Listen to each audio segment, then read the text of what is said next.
the cultural, the social revolution in a Kerala village എന്ന് പറയുന്ന തീസിസിൽ അബോധമായി EMS Ponnani താലൂക്കിലെ ഒരു ഗ്രാമത്തെ മാതൃകാസ്ഥലമായി എടുത്തുകൊണ്ട് കേരള നവോത്ഥാനവും ആധുനിക കേരളവും എങ്ങനെ രൂപപ്പെട്ടു എന്ന പഠനം പ്രൊഫസർ എ അയ്യപ്പൻ നടത്തിയിരിക്കുന്ന കൃതിയാണ് social change in A Kerala village. ആ എ അയ്യപ്പന്റെ എനിക്കിഷ്ടപ്പെട്ട പുസ്തകം ദ പേഴ്സണാലിറ്റി ഓഫ് കേരള എന്ന പുസ്തകമാണ്. ആ പേഴ്സണാലിറ്റി ഓഫ് കേരള എന്ന പുസ്തകം അയ്യപ്പനൊരു പ്രത്യേക പദവി കൂടി കൊടുക്കുന്നു.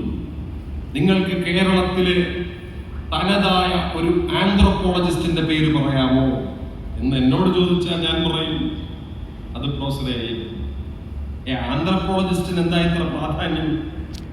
EMSന്റെ ഗുരുവുണ്ടല്ലോ ഏംഗൽസിന്റെ കൃതികളിൽ എമ്പാടും ആവർത്തിക്കുന്ന ഒരു ആന്ത്രോപോളജിസ്റ്റ് ഉണ്ട്, മോർഗനെ മുൻനിർത്തിയിട്ടാണ് ഏംഗൽസ് കുടുംബത്തിൽ സ്ത്രീക്കുള്ള പ്രാധാന്യം, അധ്വാനത്തിൽ നിന്ന് വാനരിൽ നിന്ന് നരനിലേക്കുള്ള പരിവർത്തനത്തിൽ അധ്വാനത്തിന്റെ പങ്ക് മുതലായ പ്രസിദ്ധമായ തീസിസിലെല്ലാം ഈ മോർഗനെ ഏംഗൽസ് കോട്ട് ചെയ്യുന്നു നമുക്ക് കാണാം. ഈ മോർഗനെ പോലൊരു മോർഗൻ നിങ്ങൾക്കുള്ളൂ എന്ന ചോദ്യത്തിന് മറുപടിയാണ് പ്രൊഫസർ എ അയ്യപ്പൻ. ഈ അയ്യപ്പന്റെ പേഴ്സണാലിറ്റി ഓഫ് കേരളയിൽ മാർഗരറ്റ് മീഡ് എന്ന് പറയുന്ന പ്രസിദ്ധയായ ഒരു സോഷ്യൽ സയന്റിസ്റ്റിന്റെ 3 ചിന്തകൾ അയ്യപ്പൻ ഉപയോഗിച്ചിട്ടുണ്ട്, 3 സങ്കല്പം. പഠിക്കാൻ വളരെ എളുപ്പമാണ്, അക്കാഡമിക്കായിട്ട് നമുക്ക് ആലോചിക്കാം. ഒന്ന്, ഏത് സമൂഹത്തെ നമുക്ക് 3ആയി തിരിക്കാം: pre figurative society, post figurative society and configurative society. Pre figurative society എന്ന് പറഞ്ഞാൽ ഒരു സമൂഹം ആയിരക്കണക്കിന് വർഷം മാറാതെ നിൽക്കുന്നു. അവിടെ അപ്പൂപ്പന്മാർ പറയുന്നു, ചെറുപ്പക്കാർ കേൾക്കുന്നു, തമ്പുരാൻ പറയും, അടിമകൾ കേൾക്കും. പിടികിട്ടിയോ? Pre figurative society. നമ്മുടെ കാലത്ത് ചില തമ്പുരാക്കന്മാരുണ്ടായി വരുന്നത് നിങ്ങൾ ശ്രദ്ധിച്ചു. കുടുംബ കൂലി കളയുന്നു, ഞാൻ തമ്പുരാൻ, നിങ്ങൾ പ്രജ, ഞാൻ പറയും, നിങ്ങൾ കേൾക്കണം. അവർ ആഗ്രഹിക്കുന്ന എന്ത് സൊസൈറ്റിയാ? Pre figurative society. ഇത് പറയുമ്പോൾ പ്രായമാണ് വാർദ്ധക്യത്തിന്റെ അടിസ്ഥാനം ആരും വിചാരിക്കുന്നു.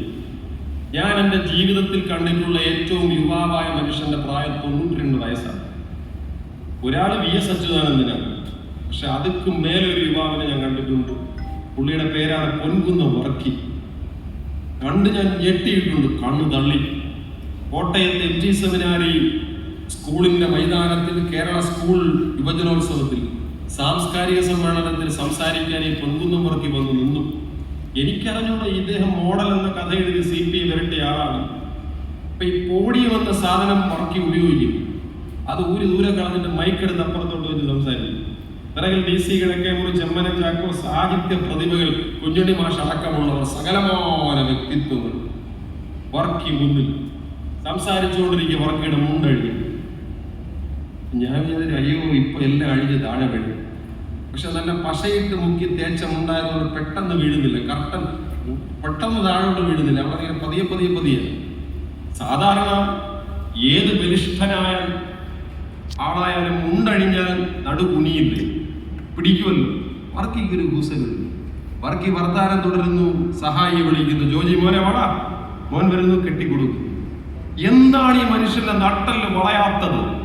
ഇമാതിരി ഗഡ്സോ, എന്നെ അഹങ്കാരമായത് എന്നുള്ളത് അന്നത്തെ എന്റെ ചെറുപ്പത്തിൽ ഇങ്ങനെ കണ്ണിൽ കയറിയെങ്കിലും വർഷങ്ങൾ കഴിഞ്ഞ് കെനിയയിലെ മരങ്ങൾ മുഴുവൻ വെട്ടിമുറിപ്പിച്ച കൊളോണിയലിസത്തിനെതിരെ സമരം ചെയ്ത് കെനിയയിലെ ആദ്യത്തെ PhD-കാരി ആഫ്രിക്കൻ PhD നേടിയ വങ്കാരി മതായുടെ അൺബോർഡ് എന്ന ആത്മകഥ വായിച്ചപ്പോൾ എനിക്ക് മനസ്സിലായി, നട്ടല് കുനിയാതെ എന്നോ തല കുനിയാതെ എന്നോ അർത്ഥം പറയാവുന്ന അൺബോർഡിന്റെ തലമുറയിൽപ്പെട്ട ഇനങ്ങളായതൊക്കെ. ആ കൂട്ടത്തിൽപ്പെട്ട ആളാണ് EMS. അതിനെ കുലിക്കാൻ പറ്റില്ല. ആ തലമുറയിൽപ്പെട്ട ആളാണ് പൊൻകുന്നം വർക്കി. ആ തലമുറയുടെയൊക്കെ തണലിൽ വളർന്നു വന്ന ആള് വൈലോപ്പള്ളി ശ്രീധരൻ. ഈ പ്രീ ഫിഗറേറ്റീവ് സൊസൈറ്റി ആയിരുന്ന കേരളത്തെ ഒന്ന് തള്ളാൻ ശ്രമിച്ചു കോൺഫിഗറേറ്റീവ് സൊസൈറ്റി. കോൺഫിഗറേറ്റീവ് എന്ന് പറഞ്ഞാൽ